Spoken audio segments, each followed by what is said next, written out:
Hi everyone, my name is Sarah, and I'm going to talk to you today about Healthy People 2020 topic of physical activity and a little bit also about healthy eating since they kind of go hand in hand together. So, this year is a great year to talk about the Healthy People 2020 topic of physical activity because it was the year that the guidelines were just reintroduced or released again. The last government guidelines for physical activity was released back in 2008. So it's been 10 years, and they just released the new guidelines actually just in February, so just very recently. And essentially, the 2018 guidelines are very similar to that of the 2008 guidelines. The really biggest difference is that now in 2018, the report abundantly demonstrates that physical activity is the best for public health, and that they just have even more research and literature proving that the recommendations from 2008 are even more proven now in the 2018 report. Um, the summary shows that disease prevention and health promotion benefits are just even more greater in active Americans, much lower prevalence of chronic diseases in people that are more physically active, um, just extremely more evidence of the health benefits of physical activity. So it's an exciting report. I read through a lot of it. It's probably about 150 pages long, but lots of great literature and case studies and things. Also had some reports about the levels of physical activity. Activities that are even more weight bearing are even known to improve bone health and even increase bone density. So, talked a little bit about the different types of physical activity and different levels. So, the 2018 recommendation guidelines are, like I said, the same as the 2008. The recommendations are that adults aged 19 to 64 should get the recommended of 150 minutes of moderate physical activity every week.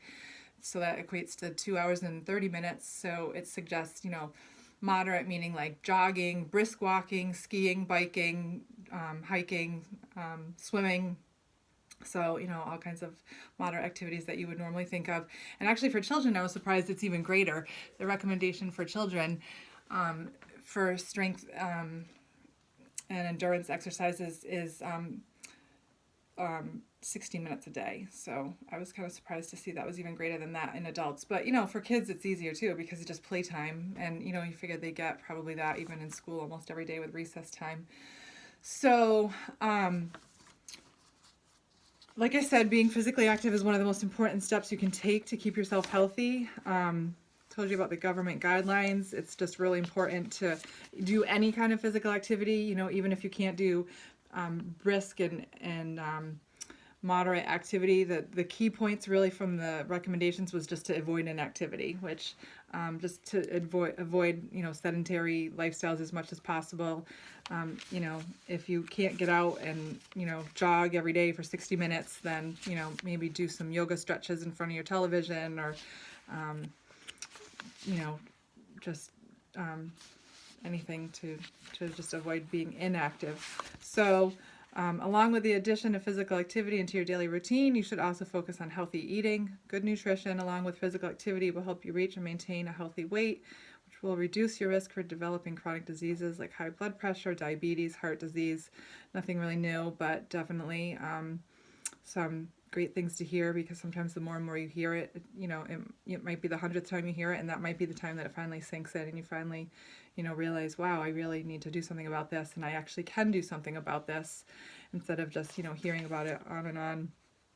So adults who are physically active are just healthier, less likely to develop these chronic diseases. If they do have these chronic diseases, they're more likely to be able to either cure these chronic diseases like diabetes and heart disease. Patients have been known to be insulin dependent diabetics and start an exercise plan and exercise vigorously and lose weight, and then not be an insulin dependent diabetic anymore. So that's kind of exciting that you can actually change your health status based on just adding an activity plan to your daily routine.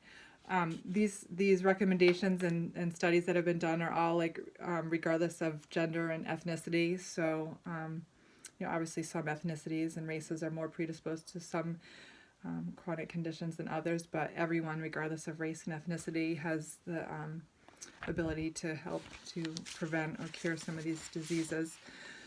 So, what I really wanted to talk about after discussing the importance of physical activity was the importance of healthy eating. And my ethnic group is Mexican or Hispanic ethnicities. So I wanted to talk about Mexican food and how you can make some really great substitutions to bring down your caloric intake and eat much healthier. I love Mexican food. I think lots of people love Mexican food. And sometimes you don't really think of it as being extremely unhealthy because it does have a lot of like fresh vegetables and like cheeses and things which you think of healthy foods, but they actually have a lot of high fat content.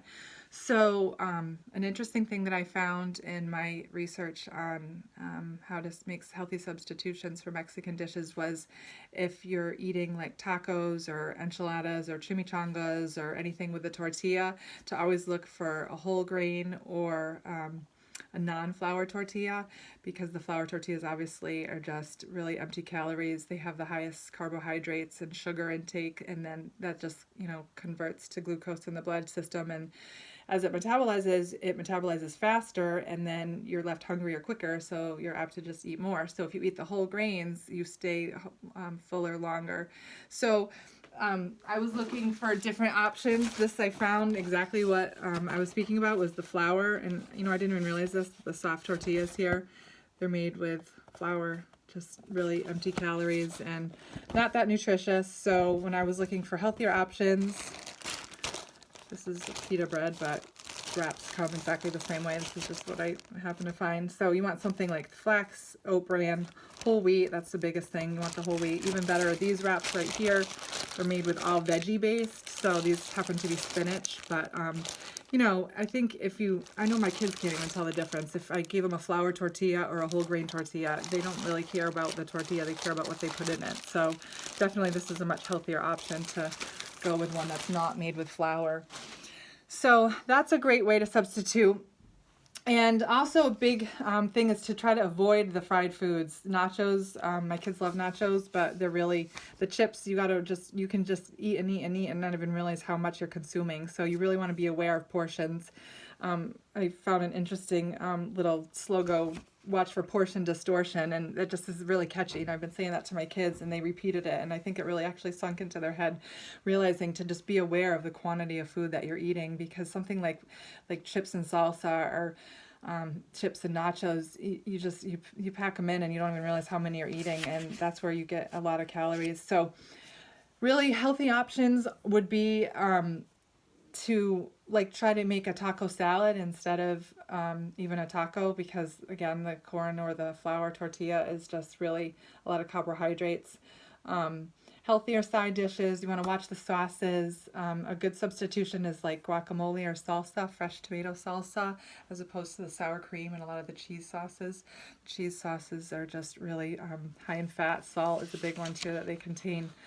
So chimichangas, those are really yummy, but they're deep fat fried. So those, you already have this flour tortilla, which is really unhealthy. And then they pack them full of cheese and all kinds of other great yummy stuff, but then they wrap them and fry them. So that's something that you really want to stay away from.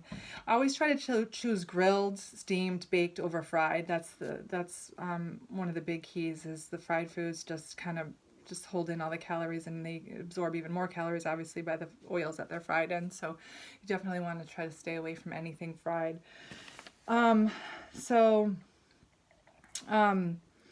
Fish tacos, chicken tacos, those are much healthier. I found a fast food website report that showed that just a small beef taco from Taco Bell contains 290 calories and 8 grams of fat. I don't know if you've ever had a taco from Taco Bell, but they're like this big, like they're small. I mean, my kids, I've bought a dozen of them before. My kids eat them up like that. So that's a huge amount of calories, really, for not a lot of amount of food. And then, it's a small amount of food, and then it's all the high glycemic index calories that you're taking in, and you're going to be hungry in probably an hour after eating 4 or 5 of those Taco Bell tacos, and almost 300 calories each. So if you ate 5 of them, that's 1,500 calories. That's a lot of calories to consume. So a healthier option is really just to make your own. I found some great recipes actually online for fish tacos, which I actually made for dinner. My kids love them. So we'll make them with, I grill the fish or broil it actually in the oven so I don't have any breading on it. Put that in a whole grain tortilla shell with like fresh salsa, cilantro, other toppings. Like I don't buy sour cream now at all, because even if you get the low fat sour cream, you still have really whenever you see low fat, it's usually higher sugar. That's how they still keep the flavor in it. They take the fat out, but then they add sugar to make it still taste as good. So really low fat options, unless it's like a natural low fat, then it's not really the way to go. So we just do sauces like homemade guacamole, homemade salsa, and then just fresh veggies and spices. A lot of spices really help to make the dishes still taste really good. So another interesting thing I wanted to share with you was a report that I saw from the McKinsey Global Institute that said that the obesity levels right now worldwide, not just in the United States, are found to be about 30%. So that's just a really high figure that I was really kind of surprised to see. And then the suggested study also showed that they thought the obesity epidemic would grow to about 50% of the global population by the year 2030. So, it's only 12 years away. That's huge to think that that statistic could grow that much in only 12 years' time. So, obviously, the fundamental cause for excess weight and obesity is an imbalance between energy intake and energy expenditure. So, just to kind of loop back to the thought of portion distortion, it's just really important to watch how many calories you consume and how many calories you expend. Definitely, if you're exercising the recommended 150 minutes per week, then the average adult can consume about 2,000 calories per day. So, 2,000 calories per day is obviously, you want to make sure that's, divided among all your meals and not in just one meal, because it's actually really easy to get 2,000 calories even in one meal, especially the Mexican meals that I was talking about when you're diving into the chips and nachos and things like that. So another thing that I just wanted to bring up too was the some really great results that I found online for people that on the Healthy People 2020 website. It actually brought me to the CDC website in my research. It actually wasn't on the Healthy People 2020, but it's still a government website. So I'm going to just flip my phone over to show some of the success stories here that I found on the website. Oh, I can't flip it over, I guess. Oh, yeah, I can. So this I thought was really interesting. This gentleman, David, age 65, I've been able to control my diabetes with diet and exercise rather than insulin. So like I was talking about earlier, like how exciting to actually be an insulin-dependent diabetic and to be able to get off of your insulin. So here's his exercise plan. 45 minutes of brisk walking. I mean, that's not really that difficult to do. That's only four times a week he did that. And then 3 days a week strength training, and that helps with muscle and bone strengthening also, like I talked about earlier. Another thing that I found really interesting was the flexibility training. Those are exercises like yoga, tai chi, dynamic stretching. Flexibility training improves the ease of muscles around a joint, so that can help really well with people with any kind of like arthritis or any kind of joint issues, doing exercises like yoga. This one was interesting. Susan, age 45, being active helped me keep up with my kids. This was a great success story. I read about her. There was a whole story about her. And her exercise, again, is, walking 60 minutes one day, 40 minutes another day, and then 2 days at gym. It seems like a pretty reasonable schedule. Lifting weights, who knows if she does that at the gym or at home, but that's still a great way to stay in shape and to, have really low time, a low time commitment to really give to yourself. This, most of you have seen it. I'll turn the phone around again. But I just love this cartoon that I put in with my teaching tool that is going to go with my teaching experience here. And I'm actually planning on doing this with my kids at their class next week. Actually, I have an appointment with the teacher to go over it with her first, and then I'm going to do this whole teaching experience with the kids. So now I can't find it, but it was really funny. It was the cartoon that said the doctor was with his patient, and he said, what's harder for your schedule, either exercising 1 hour a day or being dead for 24 hours a day? So I thought that was really funny, and obviously pretty right on, though. I mean, health and wellness and physical activity are just extremely important to our daily lifestyle, and I think it's something that everybody needs to incorporate, and everybody can incorporate. You know, you don't have to have an expensive gym membership. You don't have to have expensive exercise equipment. I mean, everybody can just go outside and either jog around their house or, you know, run up and down the road, or even do some yoga right in front of the television if you don't even want to get outside. So I hope you enjoyed my video. I hope you can answer all the questions. They're in the end of the handout. And if you have any feedback or want to discuss anything, please feel free to email me or message me. Thank you.